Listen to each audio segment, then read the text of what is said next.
بسم اللہ الرحمن الرحیم۔ السلام علیکم ڈیئر 8 کلاس پلس پری 9th کلاس۔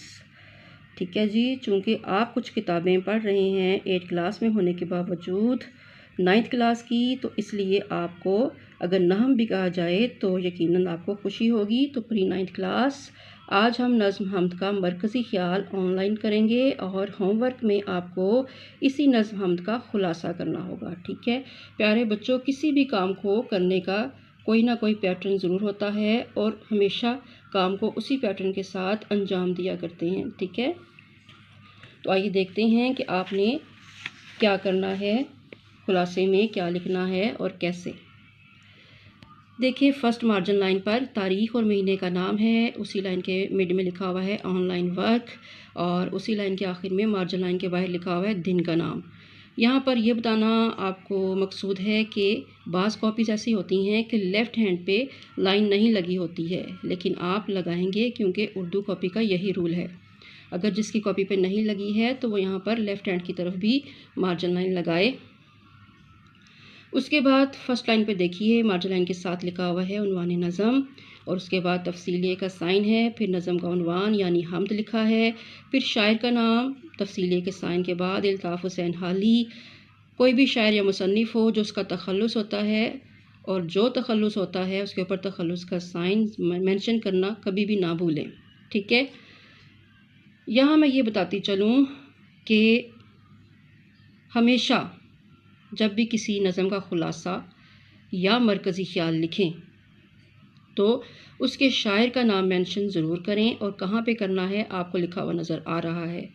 اور اس کے بعد آپ لکھیں گے مرکزی خیال۔ مرکزی خیال لکھنے کے بعد پہلی غلطی اسٹوڈنٹس کی یہ ہوتی ہے کہ پہلا جملہ وہ یہ لکھ دیتے ہیں کہ اس نظم کے شاعر کا نام فلاں ہے۔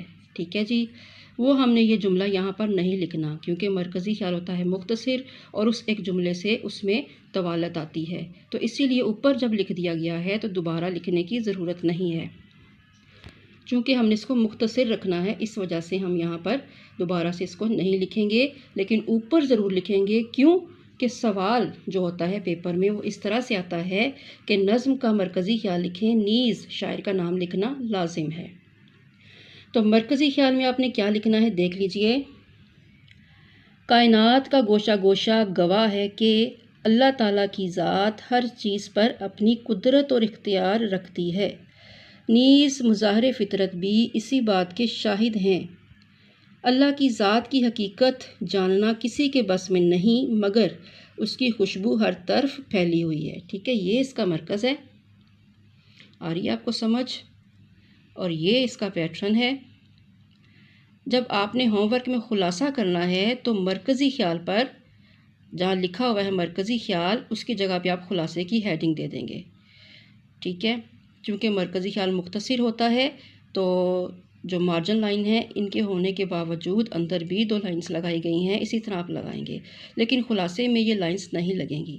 ٹھیک ہے، اور پورا ایک پیج کا خلاصہ ہوگا۔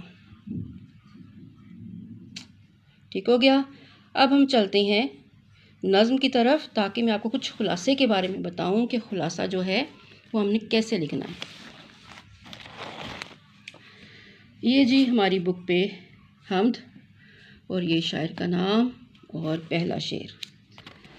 دیکھیں، ہر شعر کا آپ نثر کرتے جائیں، ہر شعر کی، تو آپ کا خلاصہ تیار ہو جائے گا۔ اگر آپ کے جو ہیں اشعار نظم میں اگر 6 ہیں تو اس کے 12 یا 14 جملے بن جائیں گے، تو آپ کا خلاصہ تیار ہو جائے گا۔ اگر 7 ہے تو 14، 15، 16 آپ کے جملے بن جائیں گے، تو آپ کا خلاصہ تیار ہو جائے گا۔ چونکہ یہ خلاصہ ہے، خلاصہ ہی رہنے دیجیے گا، اس میں طوالت یعنی کہ طویل اس کو نہیں کرنا، لمبا نہیں کرنا ہے۔